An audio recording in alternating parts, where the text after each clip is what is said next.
Xena Warrior Princess may be one of the worst games on the PlayStation. With clunky controls and a horrible graphic window, it's an experience you can only truly understand by playing it yourself rather than just watching footage. And I'm here to tell you exactly why. Hello everyone, I'm TJ and I'm continuing Women's History Month with a review of Xena Warrior Princess.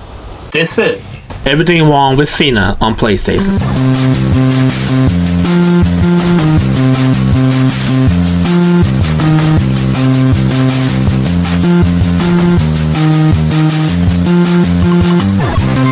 So, as a brief refresher, Xena Warrior Princess was a spin-off of Hercules the Legendary Journey starring Lucy Lawless as Xena and Renee as the companion Gabrielle.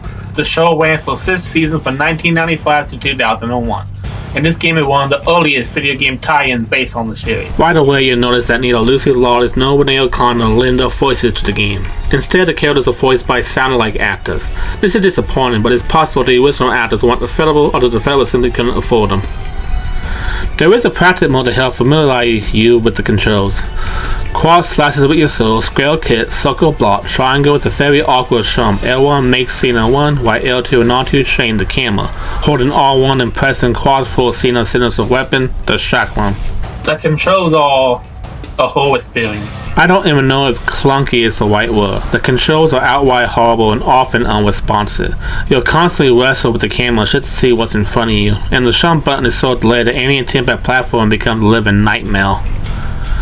Then there are the graphics. I don't actually have a problem with the character designs or the environment themselves, they're fine. The real issue is how everything windows on screen. You'll see straight through walls as if you're Clark Kent, which is impressive, but not exactly helpful in a combat game. Some enemies are completely invisible.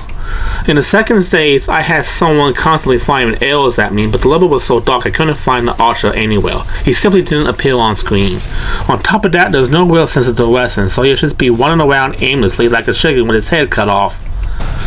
The first stage is simple enough. You just slash enemies until you reach the end of the path. The second stage has you rescuing hostages, which again is fairly straightforward. You throw your shotgun, take out the enemy, and free the hostages.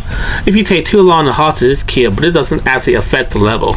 You should keep finding more hostages until you hit the required number to advance. It completely breaks dimension since there's basically no consequence for letting someone die.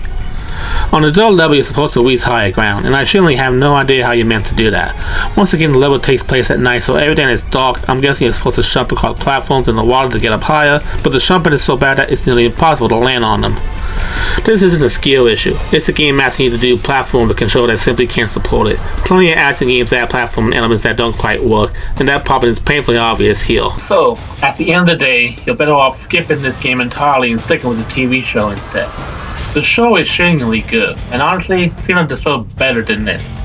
Question for the comments, what's your favorite episode of Xena Warrior Princess?